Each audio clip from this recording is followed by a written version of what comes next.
San Francisco.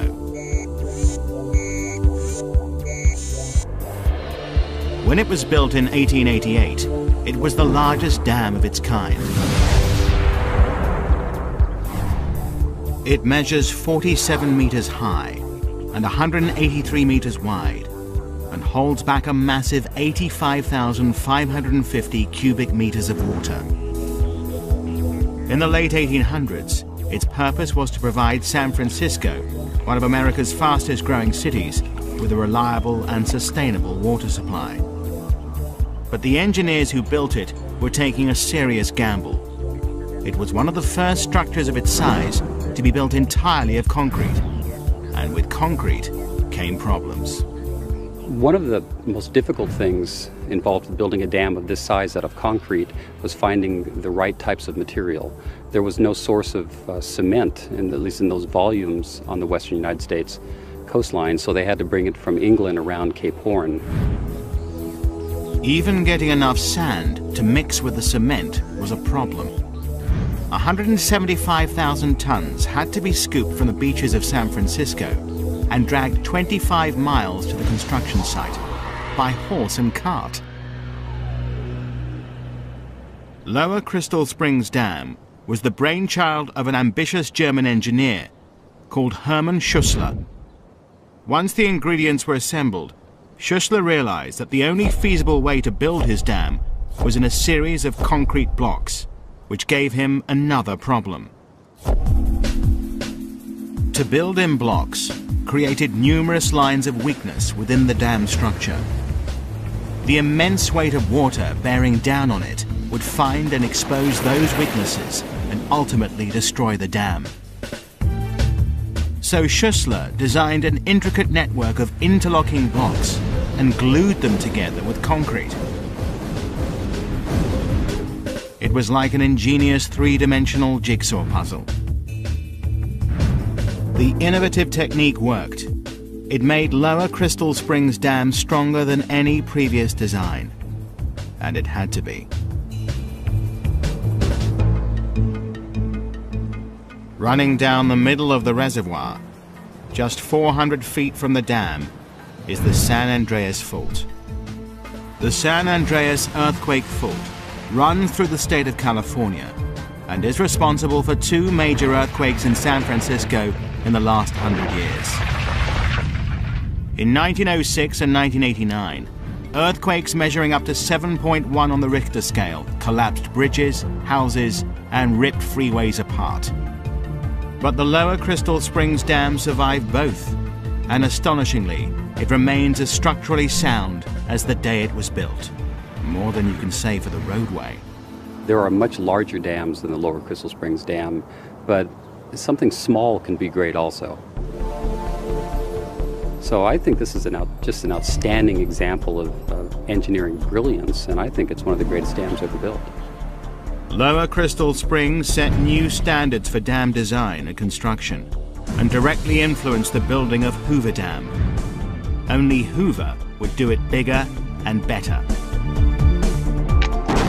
By November 1932, Phase 1 of the construction of Hoover Dam was complete. Chief Engineer Frank Crowe and his workforce could now focus on building the dam itself. But the sheer scale of the structure they designed posed a number of engineering problems that had to be solved. Hoover is an arch gravity dam, a design that incorporates 2 basic engineering principles. Firstly, the sheer weight of concrete forces the structure into the ground. Secondly, the arch shape deflects the pressure of the water building up behind it into the canyon walls. But the design posed a serious challenge. It would require an unprecedented volume of concrete. A total of 3.4 million cubic meters of concrete was required, enough to build a road nearly 3 times the length of Britain. To meet this demand, 2 huge concrete manufacturing plants were built at the construction site. Frank Crowe's next worry was that his dam was too big to be made in a single concrete mold. If it had been, the concrete would still be setting today. When the ingredients of concrete, cement, aggregate and water are combined, they trigger a chemical reaction. This reaction generates internal heat and slows down the curing process, the time it takes to set hard. The larger the pore, the longer the cure. If the heat is not dispersed, cracks will form, weakening the structure. So following the example of Schussler and Lower Crystal Springs Dam, Crowe decided to build Hoover from a series of interlocking blocks. But it wasn't that simple. Crowe's dam would be 20 times the mass of Schussler's. Using interlocking blocks on such a vast scale had never been attempted before. Each block stood 5 feet high, but varied in depth and length. The largest was 25 feet by 60 feet. The sides of each block were scored with vertical grooves that interlocked with its neighbor. When each block had set, mortar was forced between the joints, making the structure even stronger.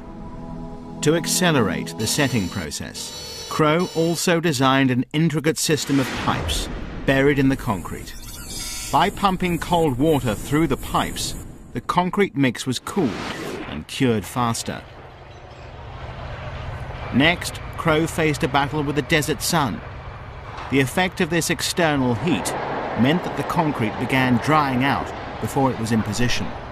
Crowe needed a solution, fast.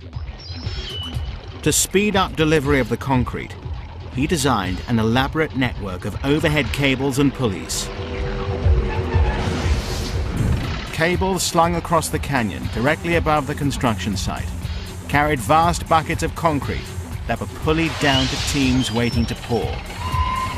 When coordinated with the aggregate plant's endless supply of concrete, a well-oiled production line was created. To speed up the process even more, Crowe encouraged rivalry between the teams of men. It worked. On one day, they poured a staggering 8,000 cubic meters of concrete.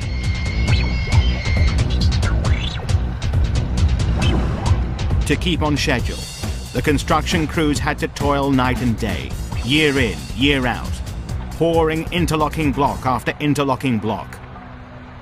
As the grueling schedule took its toll on the men, their families faced a battle of their own, simply to survive. With no permanent housing, they were forced to camp in the desert. Conditions were appallingly squalid. Workers and their families lived in tents, draped with wet sheets, the only way to gain some relief from the stifling heat. With little fresh water available and no refrigeration to keep food from spoiling, hundreds faced a daily struggle to fight off disease and starvation. Not having water, not having sanitation facilities, having to bathe in the river. As it got hotter and hotter, people got sicker and sicker. And then they began to die. Not only were the workers dying, but their families were dying.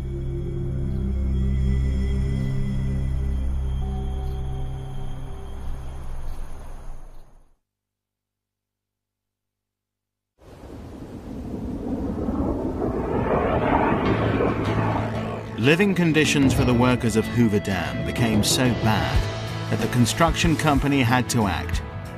They began building a new town to house them, with the same urgency as the dam itself. Within 6 months of starting, enough basic accommodation was erected to house 658 families. Boulder City was designed as a clean living company town, complete with family homes, mess halls, churches, and entertainment. But the workers paid dearly for their improved lifestyle. 25 cents in every dollar earned was held back from their weekly wages in lieu of rent and paid straight back into company coffers. The example of Boulder City, built for the workers of Hoover Dam, inspired the creation of another workers' community in the 1930s. Mason City was created to house the workforce of America's next super dam project, the Grand Coulee Dam. The Grand Coulee Dam stands in the path of the Columbia River in Washington state. This is the largest concrete structure in the United States, and it owes much to its predecessor, the Hoover Dam. Grand Coulee was to take many of the lessons learned from Hoover and supersize them. And many of the men who actually built Hoover Dam moved on to Grand Coulee, and they took with them their experience, they took with them their knowledge.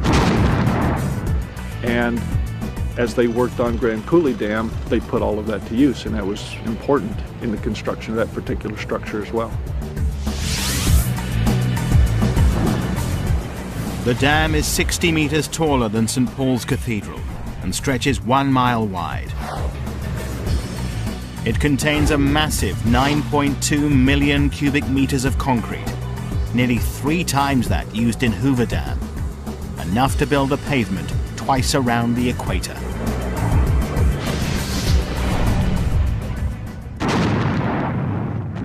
Work on the dam began in July 1933, 2 years before the Hoover Dam was finished, and there were tough challenges from the very beginning. Like Hoover, the biggest problems involved pouring concrete. But while workers at Hoover Dam battled with heat, in Washington state, the workers faced winter temperatures well below freezing. The bitter cold could freeze and crack the concrete. Once again, the solution was provided by lessons learned at Hoover Dam. 2,000 miles of pipes were embedded in the concrete blocks during construction of Grand Coulee. As temperatures plummeted during the winter months, hot water was circulated through the pipes to artificially warm the concrete. In the summer months, cool water provided the opposite effect. The sheer scale of Grand Coulee was another major headache. The huge excavation for the dam put the site and workforce at risk from landslides. In order to stabilize the area, engineers came up with a highly imaginative solution to hold back any further landslides. They decided to create a dam 100 feet long and 40 feet high from frozen mud. 6 miles of pipes were driven into the hillside, and supercooled salt brine was pumped through.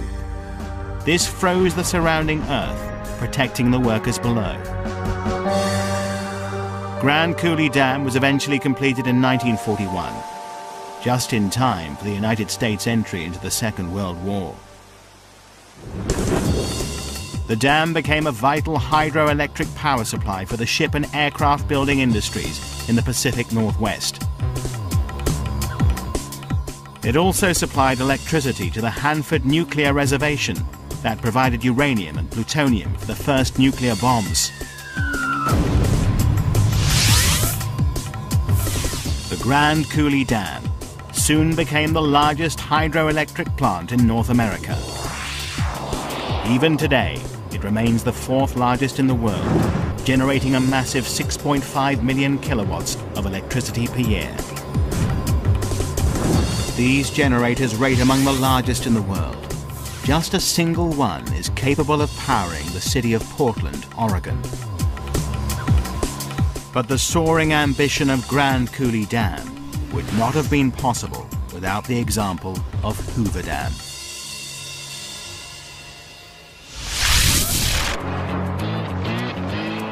By 1934, construction of Hoover Dam was well underway. The course of the Colorado River had been diverted, and the vast workforce had labored 24/7 to create the dam wall. At last, Frank Crow's dream was taking shape. By the 31st of January the following year, the arch dam wall was complete. Crow had pushed his men ruthlessly, and 3.4 million cubic meters of concrete was now setting as a massive, gleaming edifice plugging Black Canyon. For over 2 years, the Colorado River had been forced from its natural course and diverted through 4 tunnels. The huge steel bulkhead gates were lowered, closing off the tunnels, allowing the river to slowly pool